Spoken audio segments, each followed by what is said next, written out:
Good afternoon, everyone, and welcome to the Delaware Center for Health Innovation, DCHI's Healthcare Workforce Learning and Relearning curriculum. I really appreciate everyone joining us today.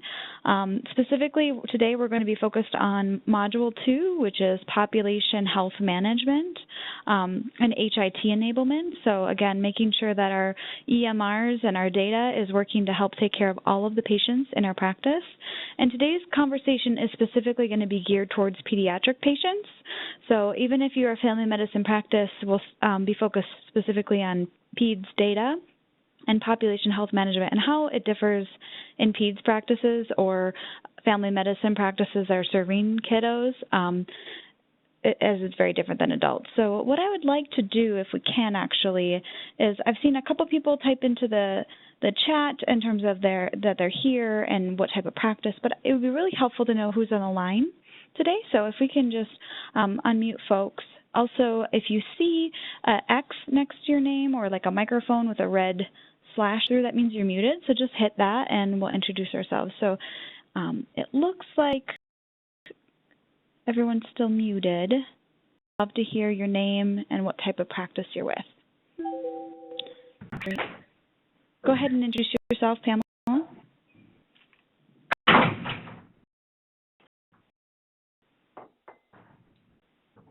Everyone is unmuted, so if you'd like to introduce yourselves, that would be great. Thank you. Hello, can you hear me? Yes, thank you. Hi, it's Christine Smith. I'm with University of Delaware, Nurse Managed Primary Care Office, and we are a family practice office. We serve 13 and older, 13 years old and older. Oh, great.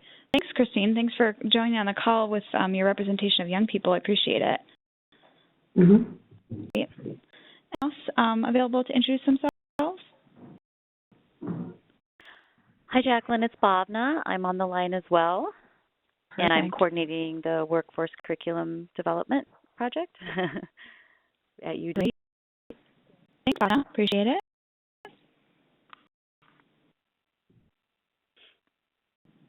it. Any other practice folks on the line? My name is Andy Brittingham. I'm a care coordinator with BB Healthcare, and I work in our advanced care clinic. We're a clinic that focuses on patients released from the hospital and provides follow-up care after discharge, focusing on both patients that have primary care and specialty care, as well as individuals that need establishment in the community, as well as channeling social and community resources for folks in need. Great, thanks, Andy. That's all really. What ages does your practice focus on? Is it everyone? We typically focus 18 and up. 18 and up. Okay. So feel free to let me know how we can, how you can translate some of this content into the adult population, especially the young adults, the 18 to maybe 25 or 30 range, probably be applicable. Definitely. Anyone else on the line that would be willing to share? Name, where you're from?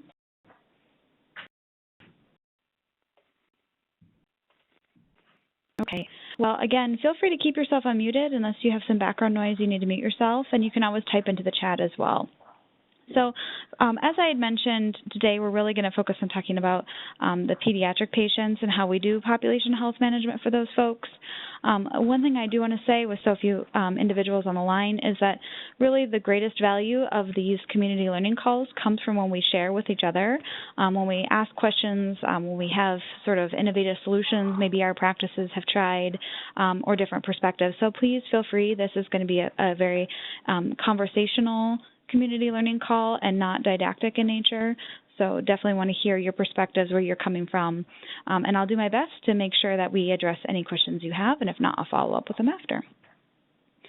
All right, so I want to just center us again, because I'm not sure how many of you all have been a part of Module 2 thus far, but in terms of population management and kind of what it is. So specifically, population management is looking at, of course, all patients, not just those we see in the office and for visits. So, Andy, to your point, it's not just those who get the follow-up from a hospital or you provide support services from their release of a hospital visit, but also the patients who are well and doing fine if you have any sort of primary or specialty type care for those patients. So that's something that's very important to consider, is how we're taking care of everyone.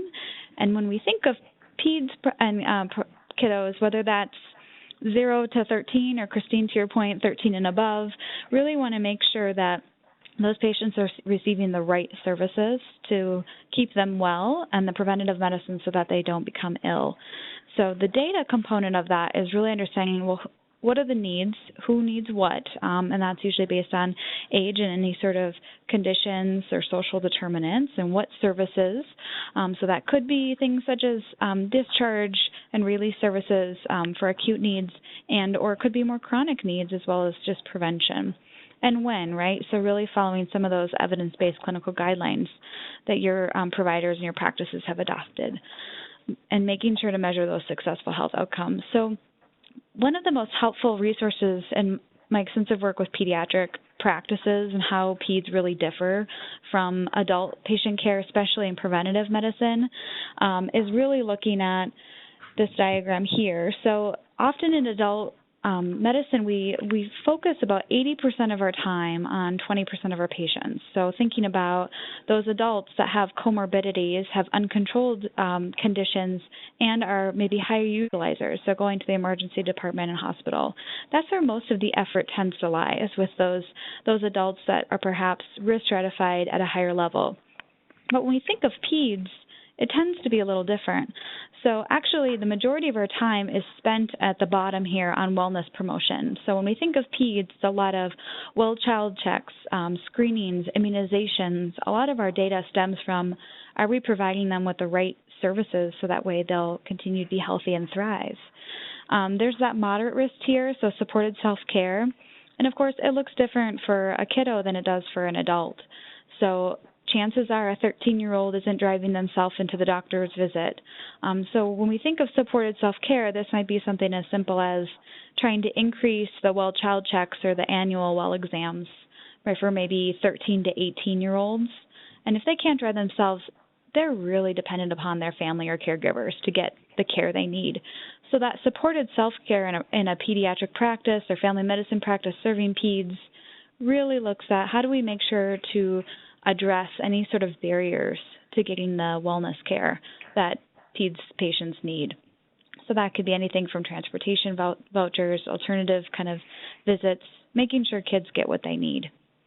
So then the third tier, second from the top, is disease management. So when we think of pediatric patients, often the prime diseases that come to my mind are obesity, asthma, maybe early onset diabetes. Are there any other sort of disease management focus areas for your practices when you think of your peds patients?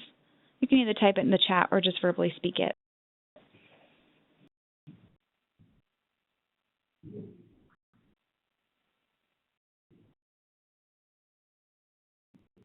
Nothing else comes to mind? Okay, so those are the ones that are most commonly measured in terms of our clinical quality measures. So we'll talk a little bit more what that looks like. But again, those patients have some sort of condition or have a disease that needs to be managed. So you're probably seeing those kiddos much more frequently in your offices than you are any of the other wellness promotion kids. So then the very high-risk tier is more so the folks we do intensive care coordination or case management for. So in that realm, we're really looking at any sort of genetic abnormalities like sickle cell, cystic fibrosis, anything that kids are born with that may make their health care unique to them. And also often there are pediatric or family medicine offices that focus on some of these higher needs patients, especially when it comes to any sort of genetic concern. So what I want to emphasize is how pediatric care really differs from adult care. Again, so maybe 1% of the population really has those case management high-risk abnormalities that will stay with them for the rest of their life, whereas in adult care, there's a lot more lifestyle and behavior onset conditions that we focus on. So there's the continuum there, and that's really going to drive what data measures do we focus on, and how do we make sure to really address data measures across the entire pyramid here. So I'm going to start asking you all what sort of measures you focus on. So again, you probably have heard of Dr. Nadine Harris. She actually had a YouTube video that is very inspiring about ACEs screening. So ACEs is the Adverse Childhood Experience Survey. Has anyone on the line heard of that or used it in your practice?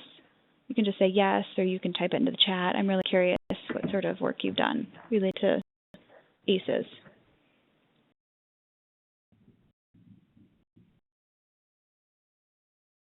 Okay, so maybe not anyone right now. Part of the reason I bring it up, though, is that not focusing on population health, so not focusing on that wellness promotion and preventative medicine can affect 7 out of 10 kids. So what we found is if a kiddo has any sort of adverse childhood experience, so this could be anything from trauma to food insecurity to even having a parent or caregiver who has a behavioral health condition, it dramatically it affects their lifelong health outcomes. So it triples the lifetime risk they could have heart disease specifically. For those of you who are also into data, there's typically, if they have a high risk score, there can be a 20-year difference in life expectancy. And I'm sure you're thinking, well, of course, if there's food insecurity, chances are there's definitely going to be long-term effects for that for the kiddo. But yet really nailing down of why we need to also include PEDS is essential. At the end, I provide a link to a lot of the data that was published, so if you'd like to go back and learn more about that and share with your providers or rest of your care team, please do so. It's very powerful and quite concise to read as well. Any questions so far?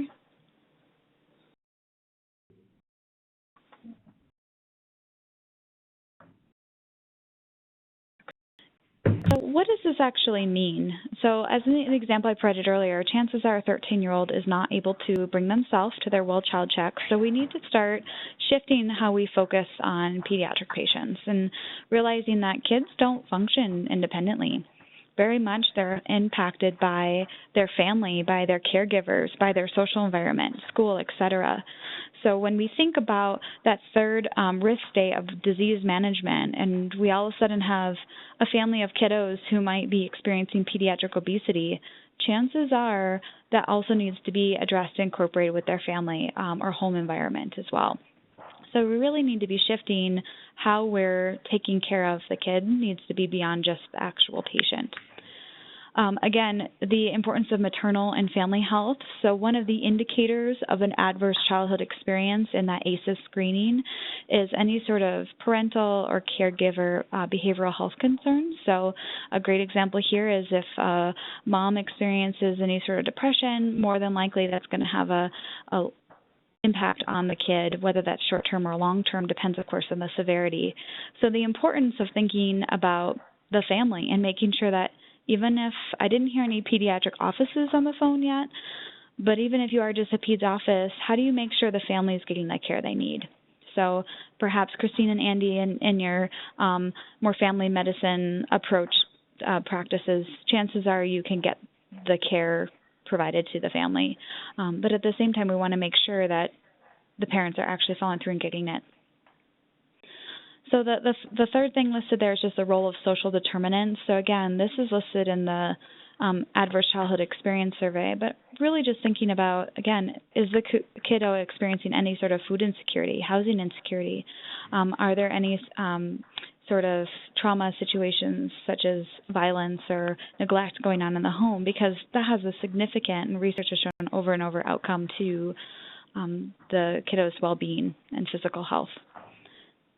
So thinking about a larger medical neighborhood, what this actually means is that often, especially for any sort of parent or caregivers who might be working full-time, most of the young kiddos' care might be in a daycare situation.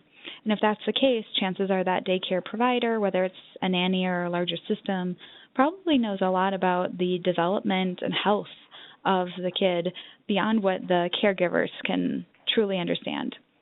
So making sure to incorporate that perspective as well.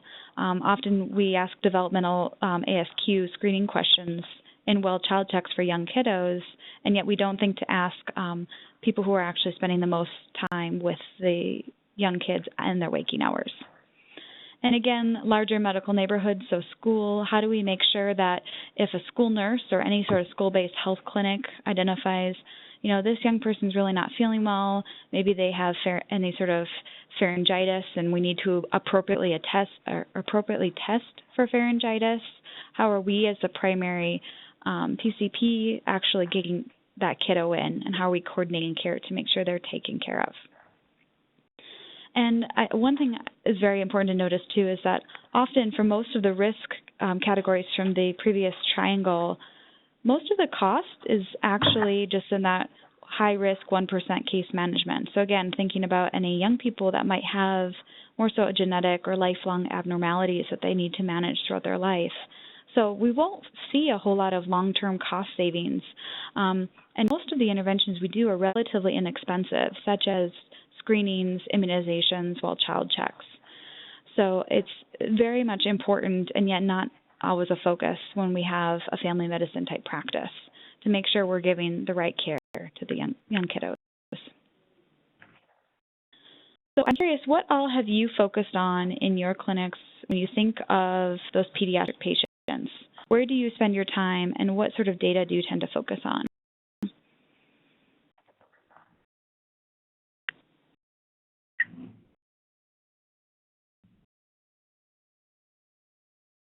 This is the opportunity to share. This is really where the value comes in.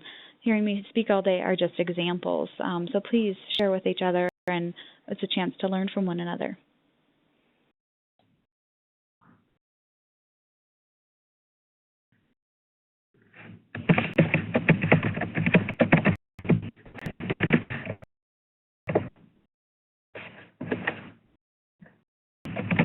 Well, you can always, I hear a little bit of typing. I'm not sure if you're typing into the chat, but please feel free to do so. Or you can just speak up. Everyone's unmuted at the moment. And Jacqueline, Christine mentioned preventative health and anticipatory guidelines. Oh, great. So, Christine, when you say preventative health, can you speak more to that? Like what sort of measures you typically look for? Well, mostly with children, the preventative health would be immunizations and just making sure that they come in for their annual well visits. I spent all day yesterday calling people to remind them. And then when they're in here, we do try to focus on anticipatory guidance, you know, age-appropriate type things. Yeah, that's very helpful. And just in case not everyone on the phone is familiar with anticipatory guidance, would you mind giving an example of what that could include? Sure. So it's typically age-appropriate things, like, you know, if the child's able to ride a bicycle, wearing a helmet, wearing a seatbelt. Maybe for teenagers, it could be, you know, speaking to them about the effects of alcohol and drugs, safe sex practices, things like that. Perfect. Thank you. Very helpful. And this is a little bit of a guided question, Christine, but thank you for sharing. Do you typically share that with the parent or caregiver as well as the young child, depending on the age of the kiddo? Yeah. The older teens sometimes typically are spoken to just so that you're getting honest answers, you know, without the parents. But when we talk about risky behaviors and warning them about that, then the parents are involved in that too. Great.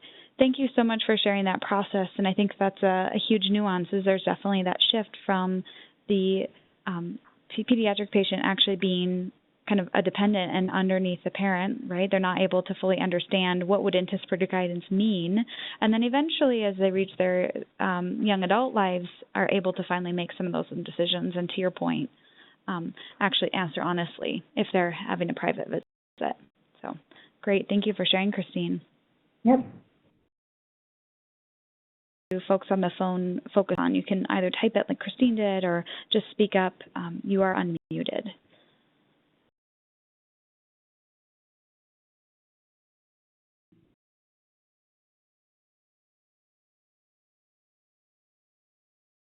All right.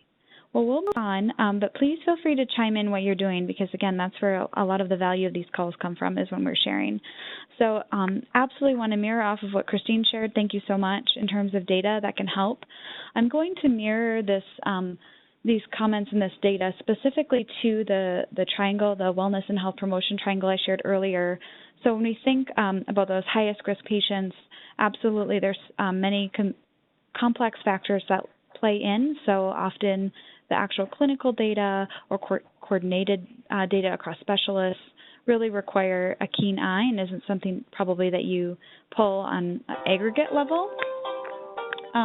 But there are disease-specific data. So when we look at medication management for people with asthma, so this again is that anyone with persistent asthma is coming in regularly, reassessing medication, making sure they're taking it correctly, have it filled and available so that way there's not going to be an increase in emergency department or hospitalizations due to an asthma outbreak.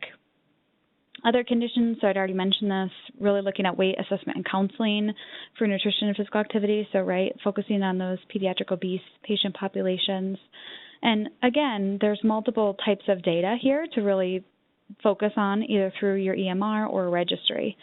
There's, of course, the BMI data, so just seeing what percent or what number of patients are considered obese in terms of their pediatric BMI, and of course that changes quite a bit. If all of a sudden a young person sprouts up in their height, their BMI is going to change. So having a consistent look back at their data and understanding who really falls within that more disease management category that you're focusing on is quite important.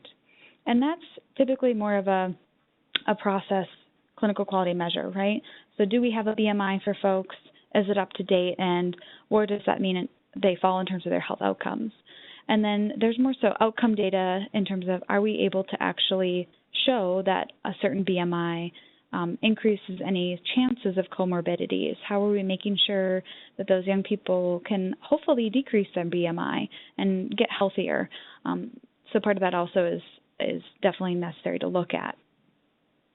And then the next section, this has definitely come up in the PEDS world within the last 10 to 15 years, but focusing on ADD, ADHD, and making sure that there's appropriate follow-up care, consistent communication for children prescribed with any sort of medication.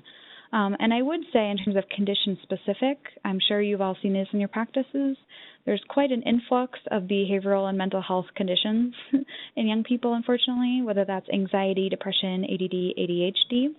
And one reason that the data measure is specific to follow-up care is that often young people, specifically with any sort of depression or anxiety, if they start meds, really the first 4 to 6 weeks are quite a crucial time because if there's any adverse reactions or all of a sudden it changes the young person's ability to act on any sort of self-harm or suicidal thoughts, that's really the key window.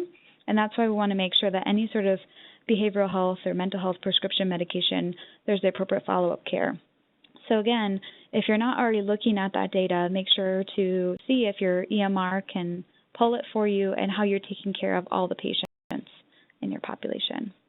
Are there any comments or experiences that folks would like to share related to specific conditions or data?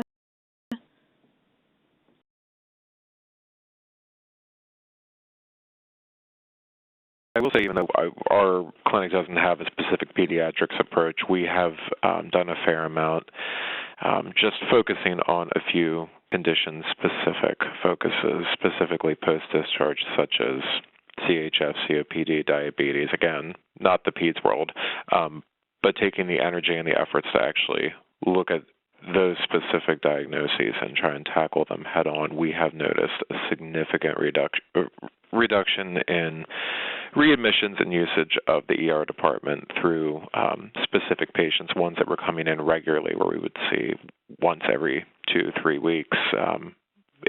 We were able to rechannel them through us or to get them set up with primary care and actually teach them the correct ways to go about managing their disease. And a lot of it's just education. A lot of people don't quite know what to do and go into a panic mode. And, of course, the ER seems to be a blanket answer for all, but it's the way the healthcare world is changing.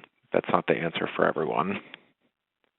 That's a great point, Andy. And would you say in your role as care coordinator that you typically have quite a heavy hand in outreaching to those patients? Like, what is your process typically for helping those patients with primary care? Typically, the way our system works, we have a report that will fire off who comes through the hospital that does and does not have a set of providers in place, whether it be primary or specialty care. So we'll narrow them down. We have a team that focuses on the individuals. We give priority to all, but the ones that don't have care teams set up, that don't have providers in our system, we'll go through each chart just to see if it's really just a fluke, that it may not have been data that was input properly, and then to figure out if these patients really don't have any type of healthcare provider, and if they don't, we'll do a reach out to them, see what's going on, whether it be got a splinter in the toe or had a massive heart attack, and figure out what's going on, what can we do to improve their health. If they don't have a provider set up immediately, we'll bring them into our clinic within 2 to 3 days, then that can be the landing ground. Our clinic usually will feed out to our medical group, which is full of specialists as well as primary care, internal medicine, and family practice. So we use our clinic as a feeder, more or less, for our own practices as well as others that are in the community to get patients set up, to give them a landing zone. We're not exactly a dumping ground, but we bring them in here usually for about 1 month. We'll monitor them to transition them to a more stable provider than just us, but in the meantime also provide coordination of care, counseling through a social worker if necessary, as well as address any social service needs they may have. Great. Thank you so much for sharing that, Andy. That's very helpful, and that's exactly really what the function of population health management is, to your point of making sure the behavioral, the social, and any additional support they need to manage their conditions is available for them. Thank you. That's very helpful. Thank you. So there are conditions, as Andy shared, whether they're specific to adults or peds, definitely something to look at and identify with your practice and your patient population what conditions, if any, are the most prevalent and coming up for your clinics, and how are you able to measure that data and make sure you're providing the right care to those patients, and of course, including their family members, depending on the patient's age. So I also want to share the health promotion data. So as Christine mentioned earlier, absolutely making sure that young people are receiving the well child check services at the appropriate times, ideally, and as part of that, of course, they receive the immunizations at the right time, or if they I've often, at least in my work with pediatric practices, had a lot of patients who, when they receive their well child check, don't want to receive all of the recommended immunizations, especially for the under 2 age range. So something to consider as well is don't assume if there's been a well child check, of course, all immunizations have been received by the patient. So keeping that data up to date and accurate and making sure to do that proactive outreach. As was mentioned during the Module 2 in-person training, there are a wide range of DIN, so the Delaware HIE services, that include sort of a warehouse of what sort of services have young people received maybe at other locations. So that way, if you now have a patient or a family that are going to be coming to you as the new PCP, or you see them intermittently, maybe they don't come in during the summer months, et cetera, making sure to get the comprehensive data and the population-based data that is necessary for that kiddo. So many things change in the lives of young people frequently. So again, other health promotion data and a lot of screenings. There's no shortage of screenings in the pediatric realm. And so an example I put here is clinical depression and making sure that if there's a positive screen within a PHQ-2 or PHQ-9, that there's a follow-up plan in place, whether that's an outside referral, whether that's a warm handoff or a co-consult with a behavioral health provider within your practices. There are many options there. And to Christine's point, of course, as young people get older, we want to start making sure they're screening for any sort of substance abuse concerns and or sexual health needs are met in terms of regular screening. So those are things to keep on your radar and make sure that you have the ability to pull data for them, especially when we think of the 13 to 18-year-old population. Nationally, that is the age group that is the least likely to receive the preventative well child check or annual well exam. Many young people and adolescents don't like the term well child check because they think of younger kiddos. So I think even that in itself is a barrier from my experience in working with practices. Just making sure that if young people aren't receiving their annual well exam, there's still a way for them to get screened in the necessary and appropriate ways.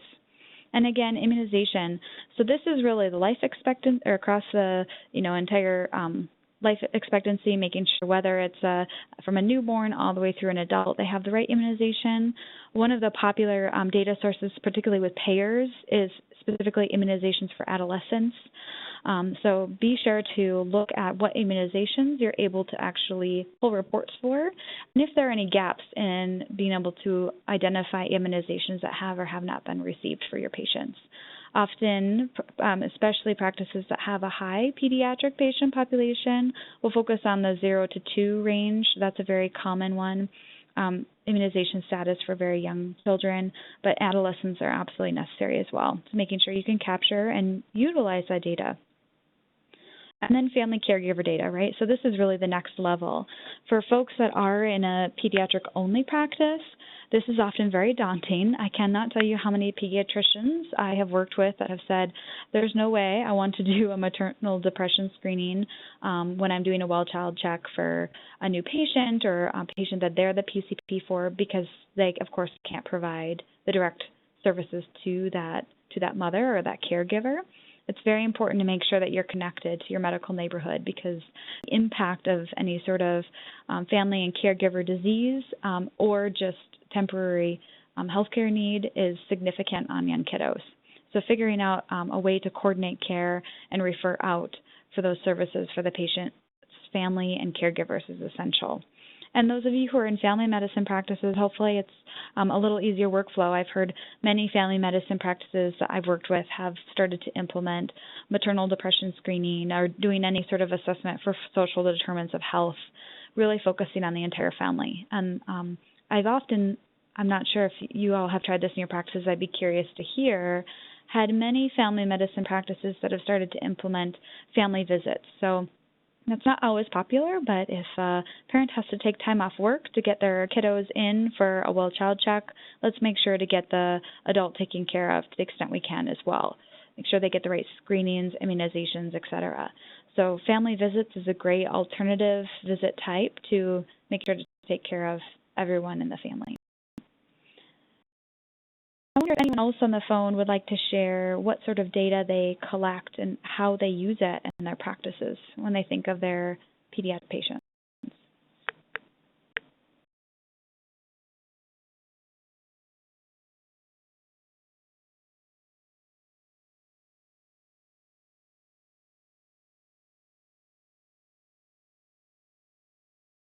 Okay, feel free to type it into the chat, or again, folks are unmuted, so you're absolutely welcome to chime in.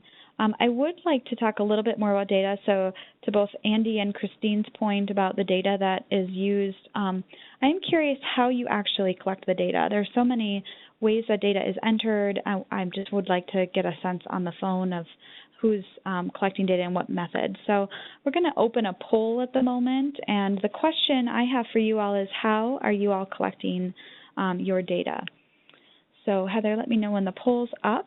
There it is. So you should see in the right-hand side of your screen towards the bottom half, how are you collecting data? So some of the options are manual registry, right? So a lot of practices still use Excel.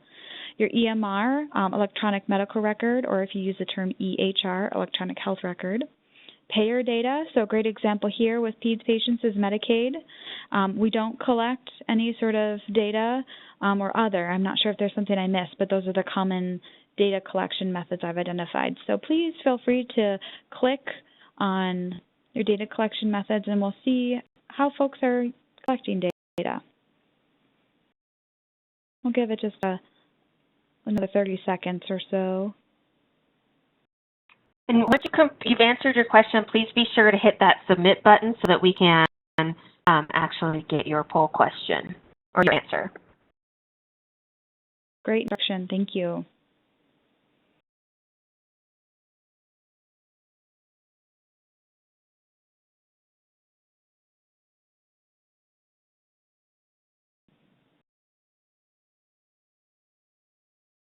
All right, well, Heather, feel free to close the poll. I'm not sure how many folks have participated. I can't see that on my end. It just takes a few minutes for it to pop up, and then we'll see what folks had to say. All right, so we had 4 folks from the line participate. It looks like no one's using any manual registry data. I cannot say how relieved I am to hear that. It's quite a time-intensive process to use manual registries. EMRs, so 75%, 3 of 4 said they use their EMRs, and then 1 of 4 said payer data. So example there is Medicaid. That's great. And what I would recommend, and I am curious if anyone's doing this, is comparing your EMR data to your payer-specific data. Does anyone get on that granular level of reviewing data?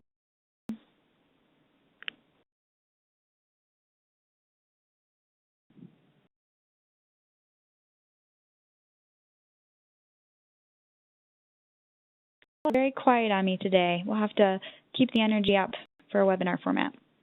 So I am going to continue the topic, and what I really would love to move into, oops, sorry, went a little bit too far, is a lot what Andy discussed, which is now we know which patients we're focusing on, we have the data, now what? What are we going to do next? How are we going to actually take care of those patients? So I'm very curious, in addition, thank you, Andy, for sharing your example. In your practices, what do you do for patients in terms of health prevention, health promotion, and making sure that they receive the right care at the right time?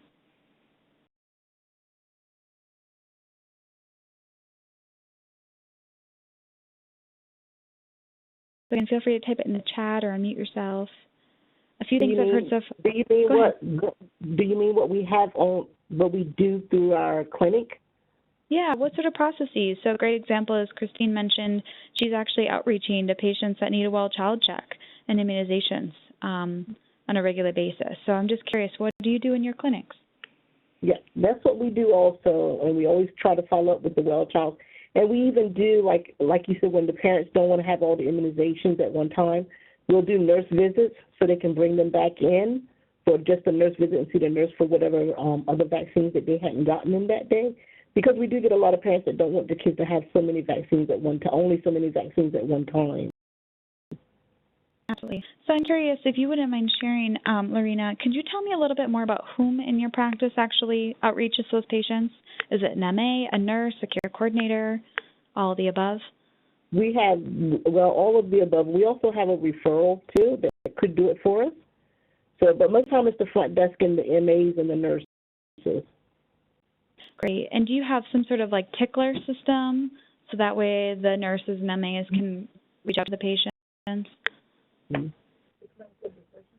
Yeah, we have our schedule will go by also and call the patients that might either no show or cancel. Oh, great. So you use your schedule. Ticklers is just another name for alert. So sometimes it pops up on a patient. They're overdue for a well child check. Make sure to call them. Great. Well, thank you. That's very helpful. Anyone else on the line want to share what sort of processes you have in your clinic?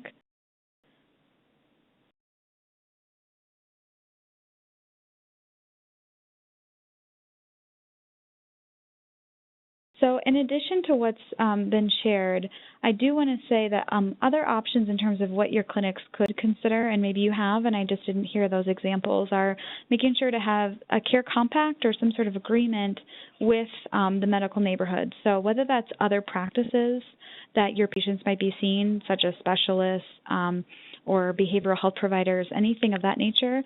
I also want to say, in terms of when we're thinking about PEDS, it's been extremely helpful with a lot of the PEDS practices I work with to make sure the practice is connected to the local school district. So if a student leaves school early and is sick in a very concerning way, you know, more than just a little scratchy throat, making sure to really get them in for that acute care need and having a way for that communication back and forth. Because that is a great opportunity to continue to enhance how are we taking care of, like I said, the right patients at the right time. So I encourage, if you don't have any sort of care compacts in place, I can happily provide you with some resources and send them to Bhavna after this as well. Just making sure you're sharing the right information, you're really coordinating care for taking care of those kiddos. There are other, and I'm curious in Delaware, since I'm not quite familiar, if you all have any sort of grant-based programs that you target specific pediatric populations with. So let me provide an example. Here in Colorado, I've worked with many pediatric practices that are part of what we call the Fit Family Challenge. So I believe that's national, but I'm not sure if your practices have used it. So that's really looking at identifying those top 10 to 15 high BMI patients and getting them in for very intensive, very frequently visits. So not just things such as weight checks, but things like nutrition counseling, parents and caregivers are invited, really trying to get control of the BMI of those patients to get them better. Again, so those are usually grant-based and pretty intensive. In your practices, have you used any sort of programs such as that, and what did they include?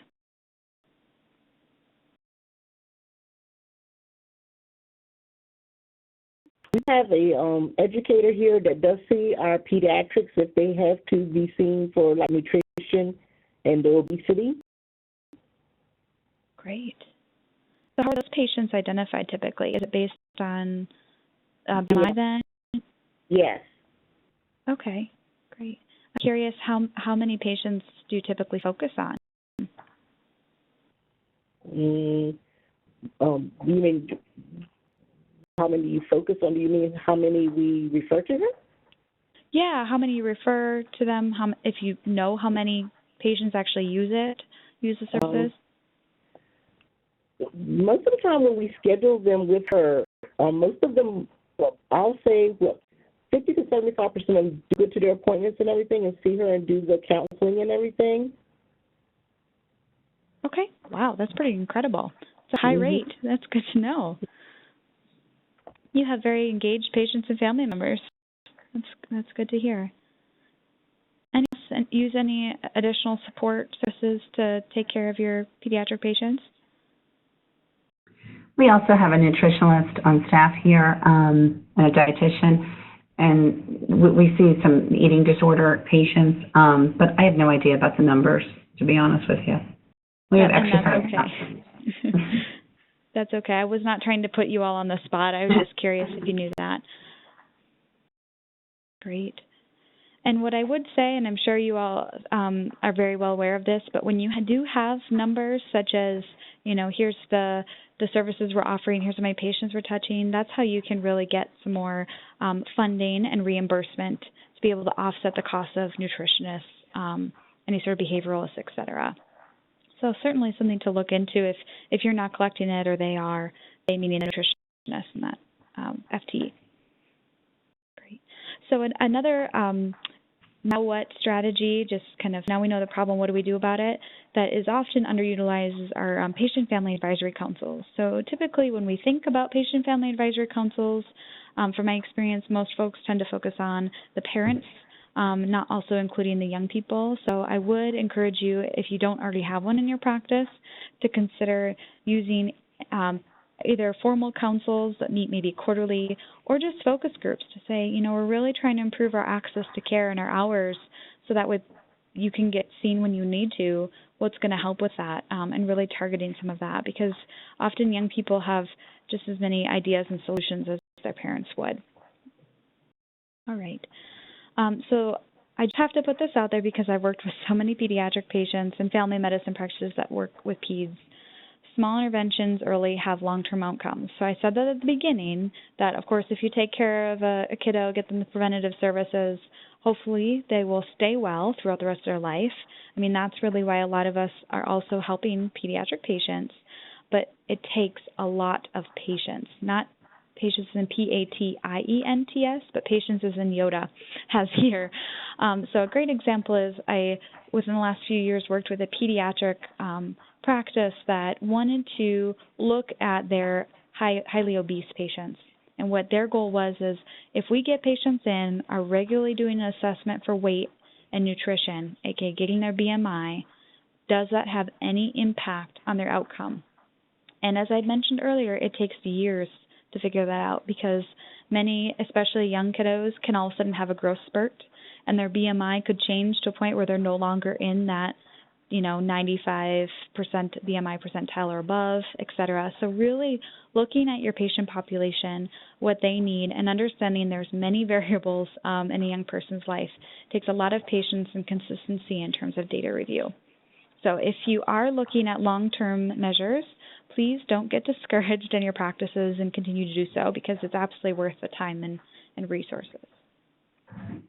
As I mentioned here, I'll send all of the resources, so you'll have a link to that.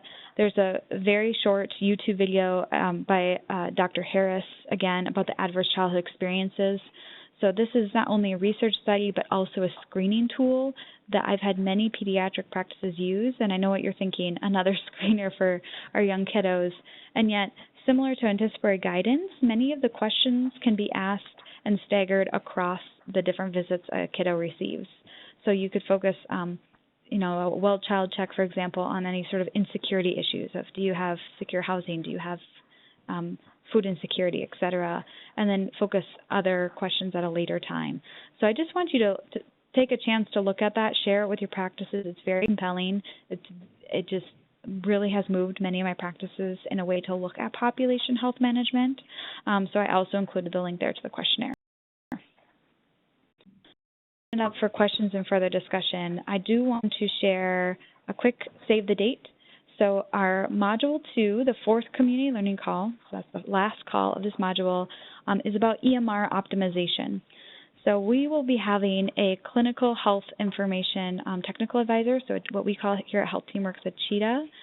She specifically works across many EMR vendors and helps practices figure out ways to use them, aka optimize them, to be able to pull the data they need, to be able to document efficiently, so it's not 5 clicks to document, but maybe it's 3. Just thinking through some of those details specific to and across EMRs. So I strongly encourage you all to be thinking about any questions you have about data optimization, any opportunities you might have, and bring forward opportunities to share. So as we work with our vendors, we've all probably learned a lot of tips and tricks, and the more that you can share with other practices, the more grateful we will be, because I know we're all in that boat where EMRs are still not quite working for us to the full capability. So please save the date for that, which is actually July 27th, and it's the same time, so it'll be at noon again, Eastern Time.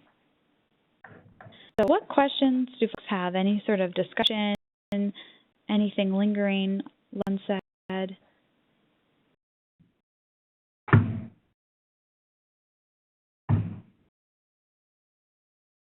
All right, well, with that, we will close the webinar, and I do want to have a great shout out and thank you to Christine, Andy, and Lorena for sharing your experiences. Thank you very much. It creates a lot of depth and wealth in the conversation, and I will hear from you all in a few weeks. Have a great day. Thanks, you too. Thank you. Goodbye.